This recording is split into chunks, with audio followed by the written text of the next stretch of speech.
നേമം സീറ്റിൽ മത്സരിക്കാനുള്ള മന്ത്രി വി ശിവൻകുട്ടിയുടെ ക്ഷണം നിരസിച്ച് പ്രതിപക്ഷ നേതാവ് വി ഡി സതീശൻ തനിക്കെതിരായ ആസൂത്രിത വ്യാജ പ്രചരണത്തിന്റെ ഭാഗമാണ് ഇത്തരം പ്രതികരണങ്ങൾ. ഇതിലൊന്നും വീടില്ലെന്നും സതീശൻ പറഞ്ഞു. ഡെയിലി ഒരു 20 കാർഡ് AKG സെന്ററിൽ നിന്നും ഒരു 10 കാർഡ് ഈ മന്ത്രിയുടെ അടുത്തും വരുവാണ്. എന്നെ ഇങ്ങനെ സഹായിക്കല്ലേ എന്നാണ് എൻ്റെ വിനയപൂർവ്വമായ അഭ്യർത്ഥന. നെഗറ്റീവ് ആണെങ്കിലും നോക്കുമ്പോൾ ഞാൻ എന്നെ മാത്രമേ കാണുള്ളൂ. എന്തെല്ലാം കാര്യങ്ങളാണ് പറയുന്നത്. ഒരുപാട് കാര്യങ്ങൾ ഇങ്ങനെ ദുഷ്പ്രചരണം നടത്തിയാണ്. അതിനിങ്ങനെ എന്നെ തോട്ടിയിട്ട് പിടിക്കാൻ നോക്കിയതാണ് ഇപ്പോൾ ഇതിലൊന്നും ഞാൻ വീഴില്ല. അതിനൊന്നും അദ്ദേഹമായിട്ടൊന്നും മത്സരിക്കാൻ ഞാനില്ല. അദ്ദേഹം വലിയ ഒരാളാണ്. എനിക്ക് സംസ്കാരവും നിലവാരവും കുറവാണെന്നാണ് അദ്ദേഹം പറഞ്ഞത്. അദ്ദേഹത്തിന് വളരെയധികം സംസ്കാരവും നിലവാരവും ഉള്ള ആളാണ് അദ്ദേഹം. എനിക്ക് അതിൽ തർക്കമില്ല.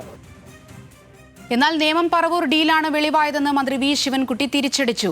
നേമത്ത് കോൺഗ്രസിന്റെ വോട്ട് BJPക്ക് കൊടുക്കാനും പറവൂരിൽ BJP വോട്ട് കോൺഗ്രസിന് നൽകാനുമാണ് രഹസ്യ ധാരണ എന്ന് ശിവൻകുട്ടി ആരോപിച്ചു.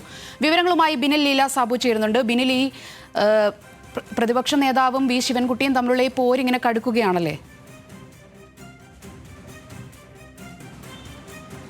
തീർച്ചയായിട്ടും വലിയ വാദപ്രതിവാദങ്ങളാണ് നടക്കുന്നത്. കഴിഞ്ഞ ദിവസമാണ് ഇത്തരത്തിൽ മന്ത്രി വി ശിവൻകുട്ടി നേമത്ത് മത്സരിക്കാൻ വി ഡി സതീശനെ വെല്ലുവിളിച്ചത്. ആദ്യം വെല്ലുവിളി എന്ന് പറഞ്ഞാൽ പിന്നീട് അപേക്ഷിക്കുകയാണ്. അദ്ദേഹം ഒന്ന് മത്സരിക്കണമെന്നാണ് ആവശ്യപ്പെട്ടത്. പക്ഷേ ഇന്നിപ്പോൾ വി ഡി സതീശൻ അതിന് പ്രതികരിച്ചത് ഇത്തരത്തിൽ ആ പ്രതികരണങ്ങളൊക്കെ ചില കോണുകളിൽ നിന്നുണ്ടാകുന്നു. അതൊന്നും പ്രതികരിക്കാൻ താനില്ല. പക്ഷേ മുഖ്യമന്ത്രിയുടെയും അതായത് AK സെന്ററിൽ നിന്നും ഈ മന്ത്രിയുടെ ഓഫീസിൽ നിന്നും നിരന്തരം തനിക്കെതിരായ അധിക്ഷേപ കാർഡുകൾ സോഷ്യൽ മീഡിയയിലൂടെ വരുന്നു. പ്രത്യേകിച്ച് കഴിഞ്ഞ ദിവസം ഡൽഹിയിലെത്തിയപ്പോൾ ഒരു മുതിർന്ന മാധ്യമപ്രവർത്തകർ ഇത് ചൂണ്ടിക്കാണിച്ചു എന്നാണ് അദ്ദേഹം പറയുന്നത്. ദിവസവും സമാനമായ രീതിയിലുള്ള കാർഡുകളാണ് വരുന്നത്.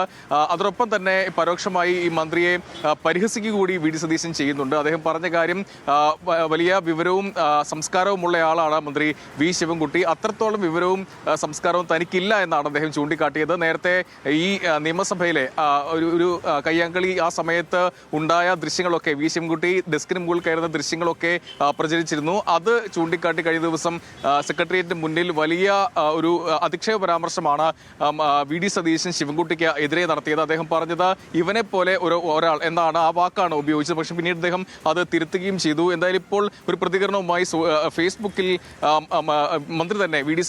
മന്ത്രി ശിവൻകുട്ടി തന്നെ വരികയും ചെയ്തു. ഇത് നേമം പറവൂർ ഡീലിന്റെ ഭാഗമായിട്ടാണ് അദ്ദേഹത്തിന്റെ പ്രതികരണം എന്നാണ് പറയുന്നത്. ശരി, ബിനിൽ ലീല സാബു ആണ് വിവരങ്ങൾ നൽകിയത്.